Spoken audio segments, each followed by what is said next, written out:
Bonjour, dans cette vidéo je souhaite clarifier la première question du TD de dynamique sur l'accélération d'un système en rotation lors de son démarrage. Il y a deux points à traiter, tout d'abord l'écriture du PFD en rotation, et puis l'analyse des courbes de couple qui sont appliquées sur le solide. Allez, allons-y.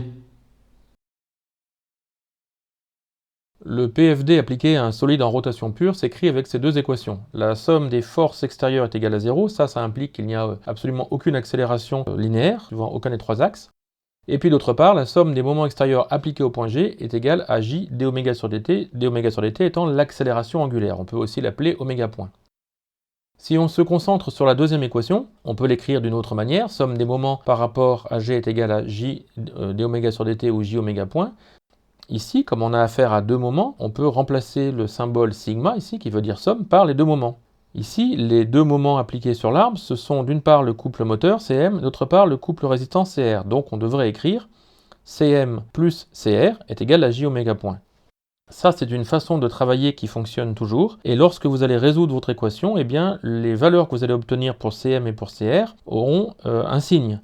Positif quand ce seront des couples moteurs et négatif quand ce seront des couples résistants. Les mécaniciens qui ont un petit peu l'habitude de travailler savent qu'un couple moteur est positif et savent qu'un couple résistant est négatif. C'est une convention.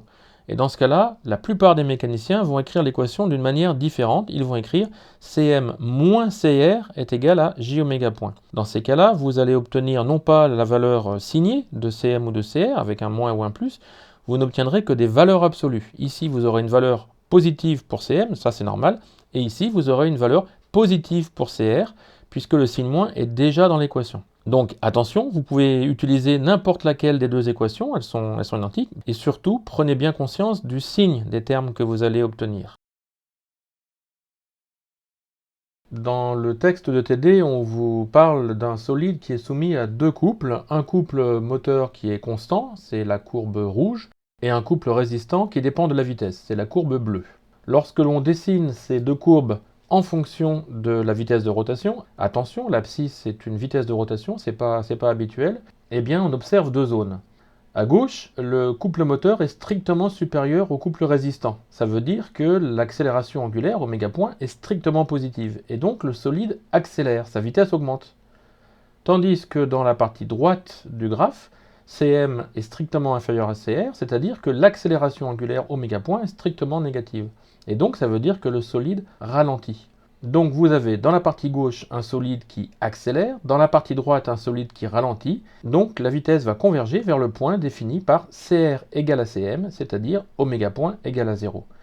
Ce point oméga point est égal à 0 correspond donc à une vitesse constante, c'est ce qu'on appelle le point de fonctionnement du système.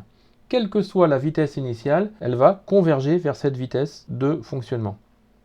Si elle est plus petite, elle augmente jusqu'à l'atteindre, et si elle est plus grande, elle diminue jusqu'à l'atteindre.